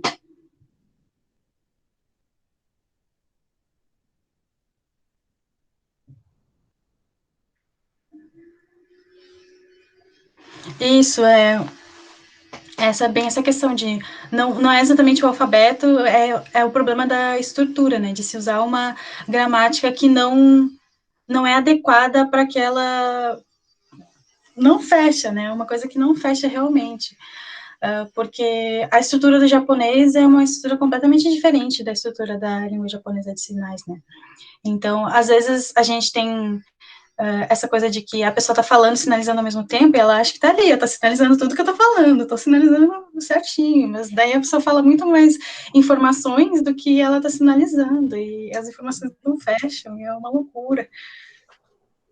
E agora me lembrei, na verdade, eu queria te perguntar antes, por exemplo, em Koi no Katachi, e daí eu não sei se chegou a assistir aquele dorama que eu te falei, o Orange Days, é feito totalmente. Não, eu só fico pensando o quão, de fato, é usado língua de sinais nessas obras, tipo, ou fica um negócio meio assim, tipo, fica uma coisa bem feita. Tipo, no Koi no Katachi, que eu sei que tu conhece isso daí. Então, o que acontece em todas essas obras, eu até trouxe uma que é um mangá que ele foi feito especificamente para ensinar língua de sinais. Então, a gente tem esse tipo de mangá que é didático. Então, a gente tem explicando como fazer o sinal. Então, o sinal é movimento, né? O sinal não é aquela coisa parada. A, B, que nem a gente tem nas letras. Até as letras, elas têm movimento, né? Então, fazer só um desenho e dizer, esse desenho aqui é o sinal inteiro. É muito difícil. Então, por mais que se tente, às vezes, colocar na ordem gramatical, vai ser insuficiente, vai ser insuficiente, né? Mas o que acontece é que a gente tem representações. A gente não tem uma representação da frase inteira. Então, a gente representa uma configuração de mão e daí põe um balão dizendo, essa configuração de mão é alguma coisa. É o começo de uma frase. Então, essa questão de representação é um pouco complicado falar de representação da língua, porque o meio, a gente não está usando a forma de escrita daquela língua, né? A gente está utilizando uma imagem que não é exatamente a forma de escrita daquela língua, e também não vai ter muito espaço, às vezes a gente tem a questão de espaço, né? Da própria página da obra em quadrinhos, ou, no caso, um livro mesmo, que ele vai ser restrito, né? Então, não dá para desenhar todas as formas e esperar que aquilo seja realmente a representação fiel da, da frase, mas é alguma coisa, né? É aquilo, né? Temos ali uma representação de configuração de mão. Então, eu achei isso bem interessante. A pergunta da Patrícia é muito boa. Ela perguntou se no Japão usa escrita de sinais aqui como no Brasil. O que eu achei interessante lá é que eles não usam. Eles usam zero escrita de sinais. Aqui até a gente tem mais de uma, né? Não sei, tem aquela europeia e tinha outra que usava alfabeto mesmo. Mas lá eles não usam nada, assim, escrita de sinais. O que eu tenho aqui é o livro que ensina os sinais, que é da própria Associação de Surdos. Então, é assim, para explicar os sinais, eles põem desenho. Eles põem desenho e uma explicação em japonês de como fazer o sinal. Então, eles não usam nenhuma escrita de sinais. E daí, quando eu estava falando com o professor Daigo, que é o pesquisador do Museu de Etnologia, eu perguntei para ele, por que vocês não usam língua de sinais? Ele disse, porque a gente usa kanji. E daí, às vezes a gente usa, às vezes é mais fácil, a imagem é mais fácil de ver. Foi essa a resposta do professor. Então, eles não usam assim como a gente usa aqui, não. Eles usam bastante kanji. Basicamente isso. Basicamente isso, eles usam bastante kanji. Então, eles usam kanji e imagens. É isso. Alguém tem mais alguma pergunta, alguma curiosidade, alguma coisa que queira saber? Pode mandar por e-mail depois também. Então, muito obrigada.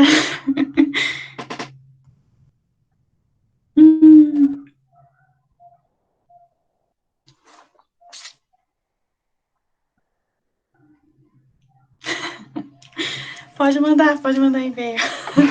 Muito obrigada. Obrigada, Grace. Então, não sei se alguém quiser apertar mais alguma coisa para Grace, para Natália ou para Tomoko Sensei, podem ficar à vontade. Pode dar mais um tempo ainda. Eu até fiquei com uma pergunta lá atrás ainda, em relação a, tipo, por que vocês acham que, tipo, não sei se é falta de interesse ou formação na docência, assim, né, para ensinar japonês. Eu não sei se a Tomoko Sensei gostaria de responder. Não sei se ela está aí. Não, é que tá. Não, é que tava com o microfone desligado. E o câmera também, né? Olha, eu não sei, eu achei muito interessante a apresentação da Natália, mas Grace também, né? porque eu não conheço muito bem a língua de sinais. Sei que no Japão, né, tirando assim língua de sinais propriamente dita, se usa muito língua de sinais da mão para mandar a mensagem, né? Não é que seja assim o resquício do efeito ninja, né? Mas, por exemplo, equipes de beisebol, né? Para transmitir estratégia, né? Dentro do campo, o treinador, né? Manda uns códigos. Código assim, põe na ponta dos dedos, literalmente, para os jogadores atuarem de um ou de outro jeito, para ter maior pontuação. Então, ele só fica prestando atenção na mão do treinador, né? E isso sem que outras pessoas, ou o inimigo, ou o adversário, percebam. Então, eu acho que, de certa forma, é um meio, vamos dizer, de comunicação, é uma outra língua que os japoneses usam até inconscientemente, né? Não é que seja Shua, mas enfim, não deixa de ser Shua porque é instrumento de comunicação. Tá? E aí eu estava vendo uns dias atrás de esse, no YouTube, né? Assim, longa-metragem assim de assim, os séries policiais, né? Então, para eles atuarem, também usam os seus códigos das mãos para os equipes prenderem bandido. Então, bom, é uma linguagem criada por eles, jargão, provavelmente, mas usa esse tipo de meio de comunicação. Então, eu não sei a que ponto, né, os surdos são tão discriminados ou não na comunidade japonesa, né? A questão é, como a Grace falou, se um surdo vai na escola, não tem intérprete, isso acho que é bastante sério, né, para eles poderem solucionar, para pessoas poderem ter uma inclusão, né, no conhecimento, assim. Então, eu acho que achei muito interessante o conteúdo que a Grace falou, né? Em relação à Natália, também achei muito interessante, né? A língua japonesa, no fim, Grace também, acho que dá para, assim, mas esse é um pequeno comentário, né? O japonês por um lado, é que nem o inglês, né? E sim, a língua japonesa, assim, vamos dizer, Kyotsugo, né? Ele serve para as pessoas poderem se comunicar dentro do próprio Japão e fora dela, né? Então, por exemplo, assim, quando tem um seminário ou uma atividade assim que as pessoas de vários lugares se encontram, pode ser no congresso ou um ambiente assim mais acadêmico, o próprio curso, né? Em que o língua japonesa ou literatura japonesa vamos dizer, tema central, língua comum acaba sendo o japonês. Né? Tu vai conseguir falar com inglês, russo, paquistanês, árabe, usando o japonês, mas não o inglês. Então, acaba descobrindo que o japonês também tem uma outra função, né, como um instrumento de comunicação mais eficiente do que o próprio inglês que a gente normalmente pensa, que é assim, né? Então, é bem interessante que essa ferramenta de comunicação, que é o japonês, que pensa que é uma coisinha de nada, mas, na verdade, pode ter essa função mais globalizadora, como dizer, né? E dentro do Japão também tem muitas, vamos dizer, línguas, né? No fim, assim, para outros olhares, né, japonês, não é dentro do Japão, não fala só japonês, fala Libras, fala japonês, tem descendentes de outras etnias, né, brasileiros, franceses, ingleses, americanos, que falam, né, essas línguas de origem e que também são, muitas vezes, são japoneses, né? Não deixa de ser japonês porque acaba vivendo dentro do Japão, então, ao mesmo é monolíngue, mas é polilíngue ao mesmo tempo, e sem esquecer dos dialetos, né? O dialeto de um lugar é diferente do dialeto do vizinho, que mora em Viamão, não entende nada patavino do que mora em Porto Alegre. O Japão é bem assim. Né? Então, essa questão de línguas locais, né, regionais, também é uma coisa bastante interessante. Né? Então, se encontra um velhinho na esquina, pode ser que tu não consiga comunicar e consiga comunicar só com o japonês que é aprendido, vamos dizer, nas letras da URGS, né? E que acaba sendo uma língua, vamos dizer, comum ao pessoal, né? Que chama Kyoto. Mas eu acho que todas as línguas são interconectadas, né? A Natália falou um pouquinho do coreano, e realmente, né, os coreanos e japoneses têm muitos vocábulos parecidos, e dá para identificar, né? Apesar de, atualmente, hoje em dia, se usa muito mais o Hangul, é mais assim, vamos dizer, alfabeto coreano, mas se escrever em ideograma, muitas coisas dá para se identificar com o japonês, né? Tem muito a ver. Então, eu achei muito interessante, assim, e para pesquisar tem tema que não falta, né? Então, eu achei muito, muito, muito bom, assim. Sim, sim. Espero E tu mencionou o coreano, né?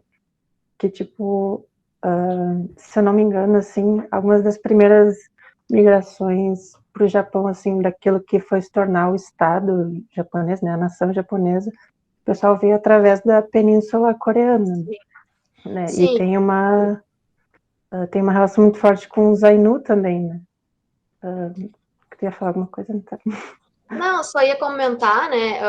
Eu não me aprofundei nessa parte, mas sim, muito tem a questão, né? A gente tem muito, o português é uma língua latina. O japonês, ele tem, assim, se encaixa dentro das línguas, eu sempre esqueço o nome, alguma coisa altaica. Só que não é uma coisa tão aglutina. certa. Não é uma coisa tão certeira como a origem do latim, como o Não português tem. tendo, né?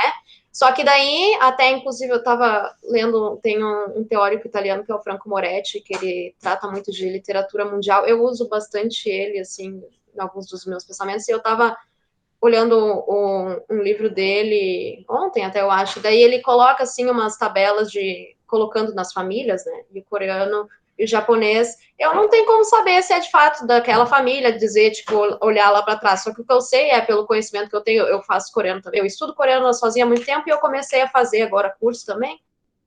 Gramaticalmente, ambos são muito parecidos, e sim, o contato do Japão, basicamente, muito da cultura chinesa que chegou no Japão desde lá do século V, desde antes do século V, veio por intermédio da Coreia. Inclusive, quem levou os escritos, os analetos de Confúcio para o Japão foi um coreano. Inclusive, descobri, graças ao livro do Sensei, que a abertura do Karuta, aquele poema de abertura do Karuta, que não faz parte, né, do jogo, mas é aquele que sempre abre, foi escrito por esse coreano. Então, olha só, foi um coreano que escreveu esse poema que é presente nesse jogo há, tipo, centenas de anos, né? Então, sim, o contato da Coreia no Japão, isso é muito interessante. Até hoje tem fenômenos como o aseigo, são essas palavras de língua inglesa que adentraram o japonês, e a gente tem algo em paralelo no coreano, sabe, de muitas palavras. Só que, além disso, como o Tomoki Sensei falou, né, sobre palavras muito parecidas, é porque muita parte dos vocábulos de coreano e de japonês advém de palavras chinesas, né? E daí acabaram que, apesar das suas fonéticas serem muito distintas, né, dificilmente, tanto se tu vai tentar escrever, por exemplo, uma coisa coreana usando katakana ou hiragana que seja, fica uma coisa estranha, porque a fonética é muito distinta, né?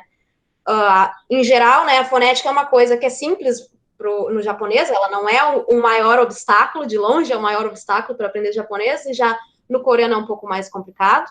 Só que há muitas palavras, principalmente as palavras de sílabas duplas ou triplas, elas que são oriundas do chinês, né? Acabaram ficando nas duas, justamente por esse contato muito antigo, né? E daí acaba que tem, sim, essas semelhanças, né? Por exemplo, jumbi. Jumbi é jumbi em coreano também, né? De preparação. E diversas outras, né? Se estima que no coreano tem mais, né? Porque o contato da Coreia, da península, né? Não da Coreia, não era Coreia aquilo ainda, mas da península com a China era muito mais antigo, então que até 80% do vocábulo da língua coreana atualmente é oriunda do mandarim. E daí, o japonês eu nunca achei um número específico, mas eu acredito que seja um pouco menos do que isso, mas assim, muitas palavras mesmo. É que, na verdade, assim, ó, tem muitas palavras japonesas que foram exportadas para a China também, né? A própria palavra chuka de minkyowako é japonês, que os chineses se apropriaram e foram usando, né? Então, tem muita coisa de intercâmbio cultural, né? Principalmente depois da modernização, os chineses foram adquirindo as palavras que os japoneses criaram, né? São novos vocábulos. Então, esse vai e vem, né? Que é muito interessante, assim. Tem muito a ver com a posição que o país muito interessante, né? Sim.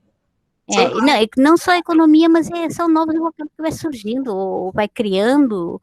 Bom, enfim, é bastante interessante assim a própria transição, né, de um vocábulo para outro. Agora, no japonês, até agora não se sabe, né, exatamente como é que surgiu, de onde é que veio a língua japonesa em si, né. Tem várias teorias, ainda todo mundo está brigando, assim. Então, é um tema, assim, que dá para cavocar bastante, assim, para discutir. Sim, e eu não sei se alguém sabe mais sobre isso, sim, mas, tipo, que o japonês não, assim, ele tem uma família da qual ela vem que tem outras línguas, né? Tipo, a gente tem registro, acho, de algumas antigas, e eu acho que talvez até existam algumas línguas vivas, assim, que são da família do japonês, mas que são diferentes, né? Sim, isso tem vários, né? Inclusive tem teorias que dizem que o japonês veio lá para o lado da Oceania, né? Não por cima. Então tem... E que a chinês não veio pela Coreia, através da Coreia, mas veio por baixo.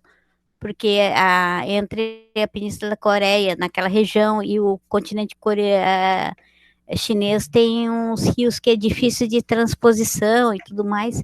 Então, é que são várias teorias que estão surgindo, né, e ainda estão discutindo. Então, tem bastante discussão, assim, no meio acadêmico sobre como é que tudo isso transitou, né, questão de sistema de produção, alimentos, tecnologias também.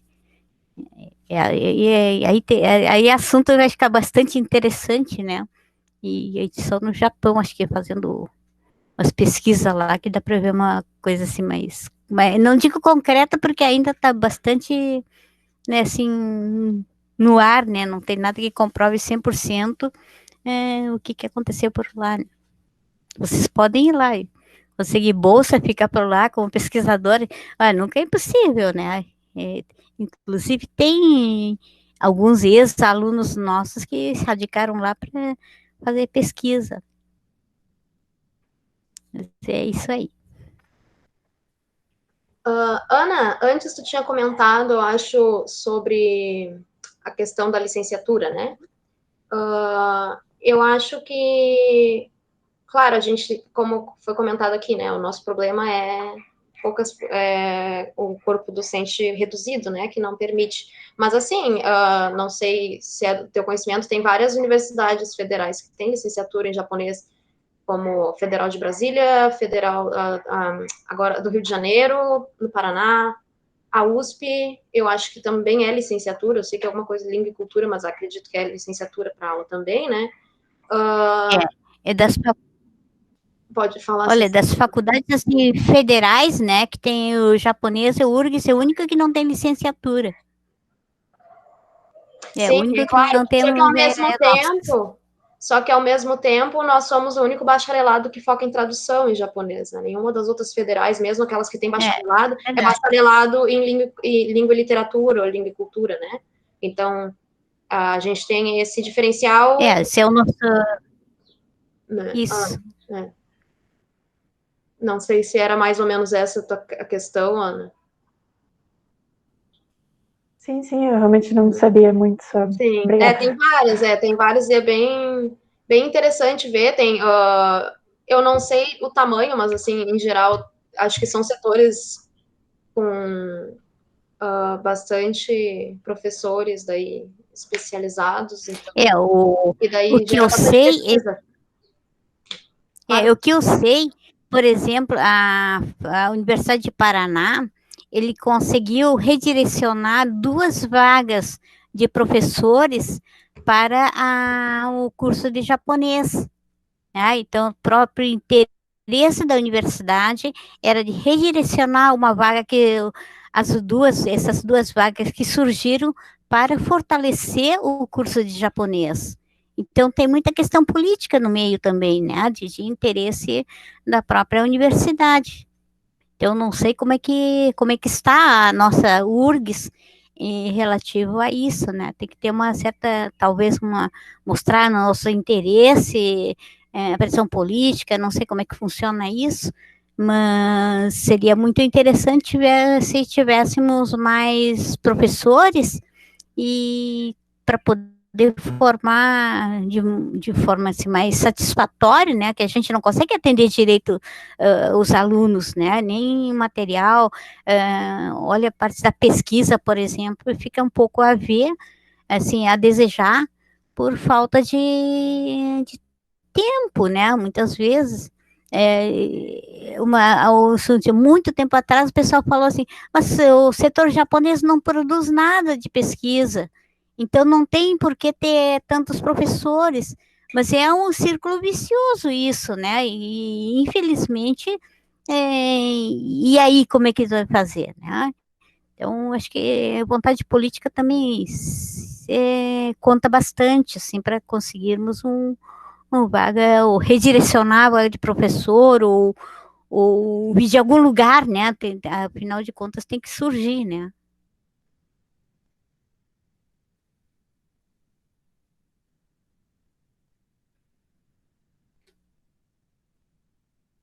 Mas é isso.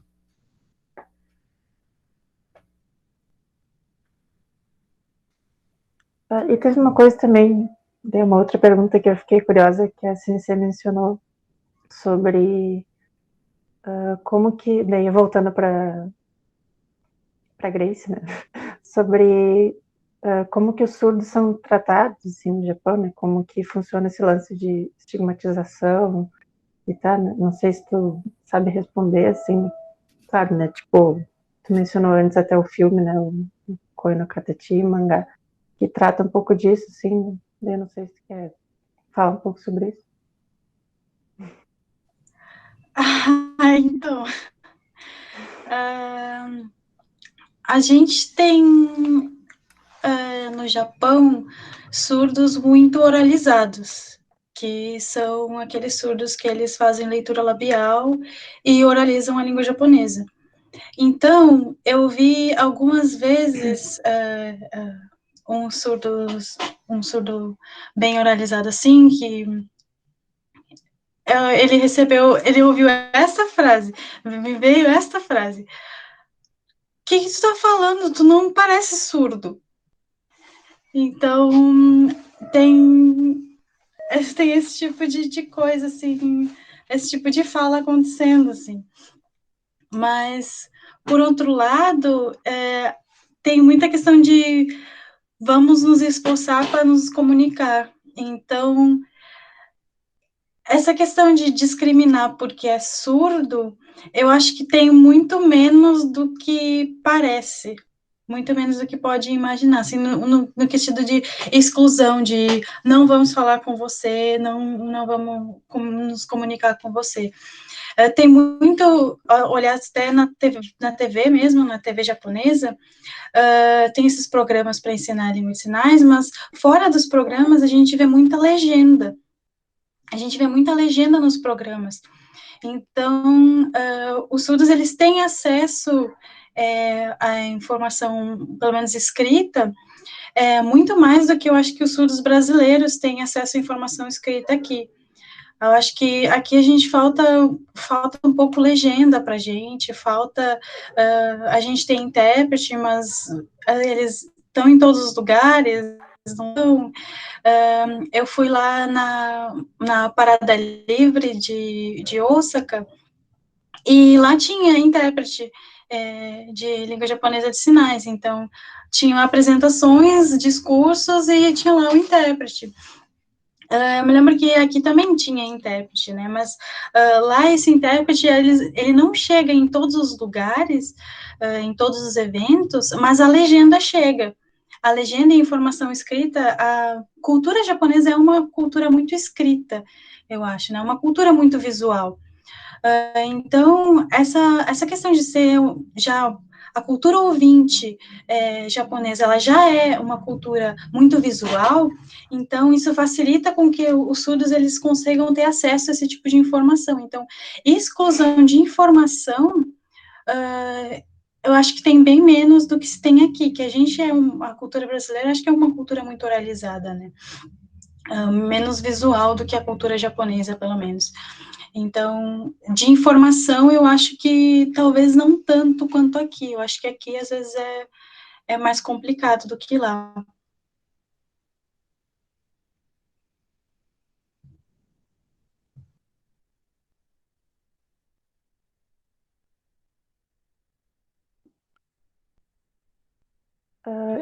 Isso. Então, A Luísa, ela falou uma coisa muito importante, que é a questão da legendagem nos filmes nacionais, que não é comum.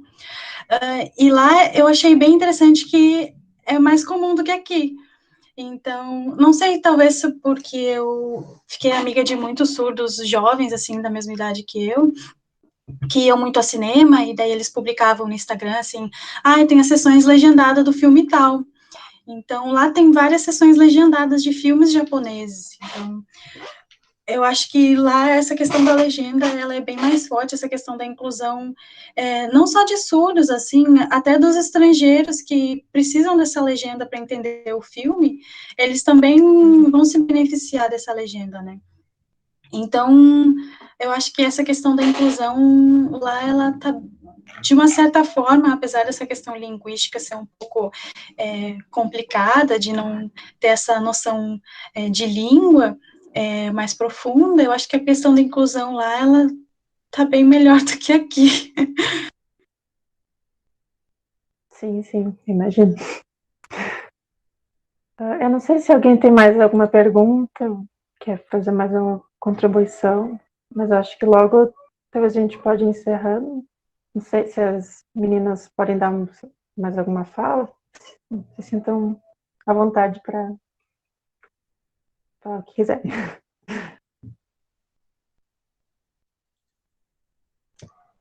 Eu só quero agradecer de novo o espaço, achei muito ótima a iniciativa, né?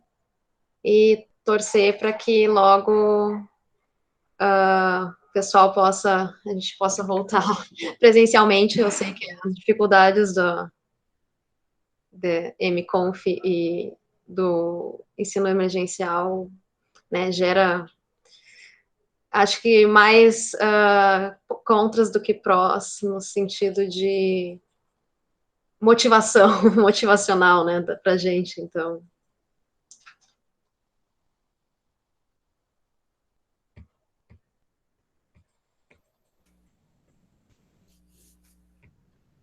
Eu gostei muito desse encontro, né? Acho que foi bastante produtivo e é rara a oportunidade que a gente tem, assim, de todo mundo conversar, né? Os vários interesses relativos à língua japonesa, enfim, a cultura japonesa e tudo que tem a ver com o Japão e outras culturas também, né? Correlatas. E aprendi bastante hoje, né? E realmente todo mundo está de parabéns, né? Todos nós estamos de parabéns. Acho que tem que criar mais oportunidade como esse, né? Infelizmente, eu não sei, assim, mexer muito com essas novas tecnologias, né? Eu tenho usado na aula o MConf, mas às vezes eu atrapalho também, acho, mas temos que pensar, assim, a atividade pós-Covid, né? Talvez alguma parte, assim, à distância vai continuar permanecendo, né? Então, mas é bom ser presencial, né? Presencial é bem melhor, né? Como a Natália fala, assim, ver cara a cara é outra coisa, né? Dá um outro aspecto, assim, né? Tô com muita saudade, tanto lá do setor japonês, de vocês, né? Mas eu achei ótimo, assim, poder falar com os ex-alunos, né? Assim, tão perto, né? A Lígia, que está lá em São Paulo, trabalhando e estudando, quer dizer, poder falar assim, eu achei ótimo, né? Assim, com todo mundo, assim, sentado juntos, apesar de estar longe, assim, e eu adorei. E a Ana, né, que eu consegui organizar, assim, esse evento, assim, de uma forma bastante produtiva, assim, né, tá de parabéns também. Eu acho que eu poderia fazer mais atividade como esse, né, Ana? Eu gostei muito. Sim, sim. Obrigada, Sensei. É. Não sei se a Grace quer dar mais algumas palavras, né, de encerramento, assim. Eu queria agradecer todo mundo que mandou as perguntas e se interessou, e todo mundo que ficou até agora. E acho que a gente tem que aproveitar esse espaço que está todo mundo reunido para trocar figurinha, né?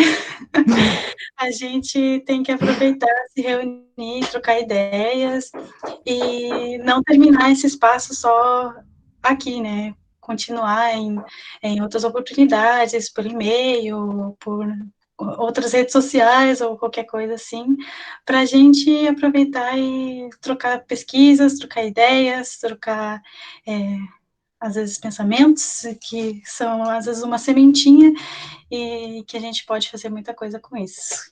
Então, muito obrigada a todos. Muito obrigada. Muito obrigada a todo mundo que participou. Obrigada a vocês três também. E a gente encerra aqui, então. Obrigada.